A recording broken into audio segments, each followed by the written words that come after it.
Good morning to all of you. Welcome to my channel Affairs Alchemy. आज अप्रैल 8 2026 है। आज हम कुछ महत्वपूर्ण क्वेश्चंस करंट अफेयर्स के डिस्कस करेंगे। तो हमारा पहला क्वेश्चन है, विश्व स्वास्थ्य दिवस कब मनाया जाता है? वर्ल्ड हेल्थ डे कब मनाया जाता है? ऑप्शन ए 7 अप्रैल, बी 6 अप्रैल, सी 8 अप्रैल, डी 5 अप्रैल। तो इसका सही आंसर है ऑप्शन ए 7 अप्रैल। 7 अप्रैल को ही क्यों मनाया जाता है? क्योंकि ये WHO वर्ल्ड हेल्थ ऑर्गेनाइजेशन जो है उसकी स्थापना की याद में बनाया जाता है। WHO की स्थापना कब हुई थी? 7 अप्रैल 1948 में हुई थी। तो WHO जो है उसका मुख्य उद्देश्य क्या था कि ताकि जो वैश्विक स्वास्थ्य समस्याएं हैं, जो वर्ल्ड लेवल के ऊपर, ग्लोबल लेवल के ऊपर जो हेल्थ इश्यूज हैं, उनको रिजोल्व किया जा सके। तो इसका एक क्वेश्चन और भी बन सकता है कि WHO जो है उसका मुख्यालय कहाँ है? तो उसका मुख्यालय जो है जिनेवा में है, और जिनेवा किस देश में है? वो स्विट्जरलैंड में। तो अभी जो हाल ही में वर्ल्ड हेल्थ डे जो बनाया गया है 7 अप्रैल को, तो उसका मेन फोकस क्या था? उसका मेन फोकस था, जो एम जिसको हम कहते हैं, जिसको थीम जो कहते हैं, उसका था जलवायु परिवर्तन और इसके स्वास्थ्य प्रभावों पर। हमारा नेक्स्ट क्वेश्चन है क्वेश्चन नंबर 2। हाल ही में कौन सी भारतीय साइकिलिस्ट ने एवरेस्ट बेस कैंप तक सफर पूरा किया है? Option A Neha Sharma, option B Divya Singh, option C Pooja Mehta, option D Anjali Kumar. तो इसका सही आंसर है ऑप्शन बी दिव्या सिंह। दिव्या सिंह जो है वो उत्तर प्रदेश की रहने वाली हैं और एक भारतीय साइकिलिस्ट हैं, जिन्होंने ये जो एवरेस्ट बेस कैंप तक का सफ़र जो है 14 दिनों में पूरा किया है। यह जो कैंप है नेपाल के हिमालय में है, जिसकी ऊंचाई जो है 5364 मीटर है। और यहाँ बहुत अत्यधिक मतलब मौसम जो है एडवर्स हो सकता है, कम ऑक्सीजन होती है, कठिन इसकी जियोग्राफिकल जो हम कहें तो भूभाग जो इसका कठिन है, साइकिल वहाँ तक पहुँचाने में एक बहुत ही महत्वपूर्ण मतलब एक चुनौतीपूर्ण माना जाता है। वैसे सामान्य तौर पर देखा जाए तो ये बेस कैंप ट्रैकरों के लिए लोकप्रिय है, लेकिन साइकिलिस्ट वहाँ बहुत ही कम पहुँच पाते हैं। और ये जो दिव्या सिंह जो एवरेस्ट बेस कैंप तक पहुंची हैं, और ये जो बेस कैंप का जो सफ़र है कहाँ से शुरू होता है? नेपाल में, नेपाल के काठमांडू से शुरू होता है। So our next question is question number 3। दुनिया की सबसे पुरानी एयरलाइन कौन सी है? Option A Qantas, option B Avianca, option C KLM royal Dutch airlines, option D Air India. तो इसका सही आंसर है KLM रॉयल डच एयरलाइंस। इसकी स्थापना कहाँ हुई थी? ये 1919 में स्थापित हुई थी और नीदरलैंड में हुई थी। और ये अभी भी अपने जो मूल नाम था KLM रॉयल डच एयरलाइंस, अभी भी उसी नाम से पूरी दुनिया अभी उसी नाम से चल रही है। क्वांटस एविंका और अन्य एयरलाइंस भी हैं पुराने, लेकिन सबसे पुरानी जो है, जो सबसे लंबा समय लगातार संचालित रहने वाली है, वो है KLM royal Dutch airlines. Question number 4। Narendra Bhushan को हाल ही में किस विभाग का सचिव नियुक्त किया गया है?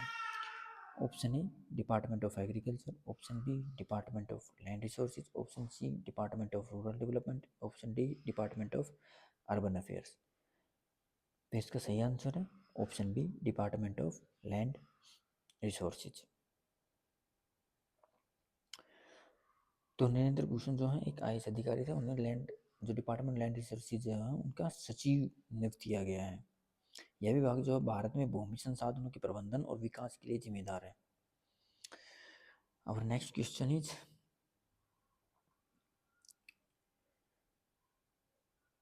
Question number 5। भारत का सबसे बड़ा समुद्री खाद्य आयातक मतलब इंपोर्टर कौन सा देश है सी फूड का? Option A Japan, option B America, option C चीन, ऑप्शन डी यूरोपियन यूनियन। तो इसका सही आंसर है option B America. America Bharat से जितना जो सी फूड एक्सपोर्ट होता है उसका सबसे ज़्यादा जो इम्पोर्टर है वो है अमेरिका। पहले मुख्य रूप से इसका था यूरोपियन यूनियन EU, लेकिन अभी नवीन USA ने EU को भी पीछे छोड़ दिया है। हमारे नेक्स्ट क्वेश्चन नंबर 6, हाल ही में भारत की पहली खुले तौर पर LGBTQ+ सांसद कौन बनी है? Question number A, Priyanka Chaturvedi. Question option A Priyanka Chaturvedi, B Menaka Guruswamy, option C Shashi Tharoor, option D Smriti Irani. तो इसका सही आंसर है ऑप्शन बी मेनका गुरुस्वामी। मेनका जो गुरुस्वामी है वो एक वरिष्ठ मतलब एक सीनियर लॉयर भी है, और इनका एक महत्वपूर्ण योगदान रहा है सेक्शन 377 में जो हटाने के लिए जो हुई थी, उसमें इनकी महत्वपूर्ण भूमिका रही है, जिसमें समलैंगिक संबंधों को अपराध की श्रेणी से बाहर किया गया था। तो याद रखना, पहली LGBTQ सांसद कौन बनी है? वो बने मेनका गुरुस्वामी। क्वेश्चन नंबर 7, हाल ही में G7 के तहत वन हेल्थ समिट किस देश में आयोजित किया गया था? इसका ऑप्शन ए है Germany, B Japan, C France, D Italy. तो इसका सही आंसर है सी फ्रांस।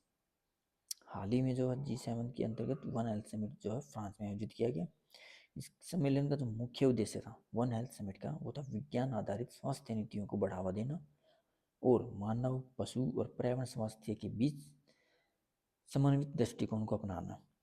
यह पहल वैश्विक स्वास्थ्य सुरक्षा और महामारी रोधी उपायों के लिए महत्वपूर्ण मानी जाती है। तो इसी क्वेश्चन में एक और क्वेश्चन बनता है कि G7 जो है एक ग्रुप है 7 देशों का, तो उसमें कौन कौन से देश हैं? तो उसमें जो G7 उसमें कौन कौन से देश हैं? सदस्य देश जो उसके मेंबर हैं वो हैं Canada, France, Germany, Italy, Japan, United kingdom UK और संयुक्त राज्य America USA।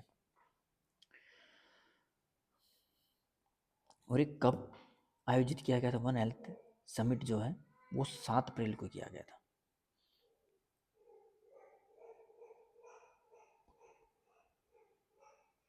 Question number 8, Asia का सबसे बड़ा रेगिस्तान कौन सा है? एशिया का सबसे बड़ा रेगिस्तान कौन सा है? ऑप्शन ए गोबी मरुस्थल, ऑप्शन बी थार मरुस्थल, ऑप्शन सी अरब मरुस्थल, ऑप्शन डी कराकुम मरुस्थल। इसका सही आंसर है ऑप्शन ए गोबी मरुस्थल। जो गोबी मरुस्थल है वो एशिया का सबसे बड़ा मरुस्थल है, और ये मुख्य रूप से कहाँ तक फैला हुआ है ये आप मैप में देख सकते हैं। ये मंगोलिया और चाइना के कुछ हिस्से में है फैला हुआ है। ये मरुस्थल है, ये एक ठंडा मरुस्थल है। यहाँ बहुत ज़्यादा गर्मी नहीं बल्कि सर्दी भी पड़ती है। आमतौर पर हम देखते हैं कि जो मरुस्थल जैसे डेजर्ट कहते हैं वहाँ पे आमतौर पर गर्मी होती है, लेकिन यह एक ठंडा मरुस्थल भी है। इसका जो क्षेत्रफल है वो 13 लाख वर्ग kilometre.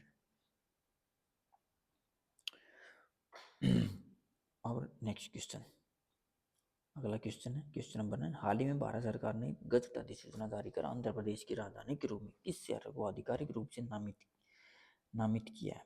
Option A Visakhapatnam, B Tirupati, C Amaravati, D Vijayawada. तो इसका सही आंसर है ऑप्शन सी अमरावती।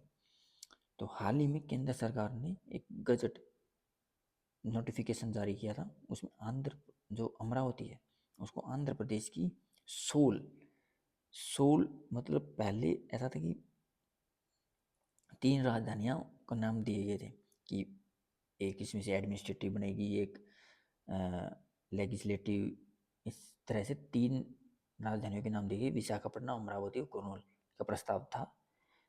लेकिन अभी सिर्फ एक सोल कैपिटल को पास हुई बनाया गया, वो है Amravati.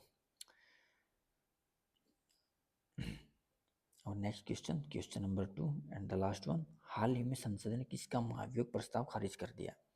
Option A impeachment motion. महाभियोग जनरली हम कोई संवैधानिक पद पे बैठा हो और उसको हटाया जाए पार्लियामेंट के द्वारा, तो उसको इम्पीचमेंट कहते हैं। इम्पीचमेंट मोशन लाया जाता है संसद के अंदर। तो इसका option A Gyanesh Kumar, B Rajiv Kumar, C Tushar Mehta, D DY Chandrachud. तो इसका सही आंसर है ऑप्शन ए ज्ञानेश कुमार। ज्ञानेश कुमार जो कि सीईसी है, भारत के चीफ इलेक्शन कमिश्नर। इनको अपोजिशन इनके खिलाफ इम्पीचमेंट मोशन लोकसभा संसद में पारित लेके आती है, लेकिन इससे पास करने के लिए एक बहुत बड़ी मेजोरिटी की जरूरत होती है, जो कि उस मोशन के लिए अपोजिशन को वो मेजोरिटी नहीं मिली, इसलिए इस प्रस्ताव को खारिज कर दिया गया, क्योंकि इसके पास जो जरूरत बहुमत होता है वो नहीं आया, इसलिए संसद ने इस महाभियोग प्रस्ताव को खारिज कर दिया। तो इसका रिजल्टेंट क्या रहेगा कि जो ज्ञानेश कुमार हैं वो अपने पद पर बने रहेंगे और उनके खिलाफ कोई कार्रवाई नहीं होगी।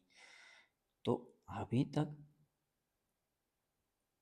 इसका यही है कि अभी तक जो हमारे सीईसी हैं ज्ञानेश कुमार, वो अपने पद पर बने रहेंगे और उनके खिलाफ कोई भी कार्रवाई नहीं होगी। जो इम्पीचमेंट मोशन अपोजिशन लेके आया था पार्लियामेंट में, उसे दोनों सदनों ने खारिज किया, लोकसभा ने भी और राज्यसभा ने, क्योंकि वहाँ एक जो मेजोरिटी वोट रिक्वायरमेंट होती है वो उन्हें नहीं मिली। ओके,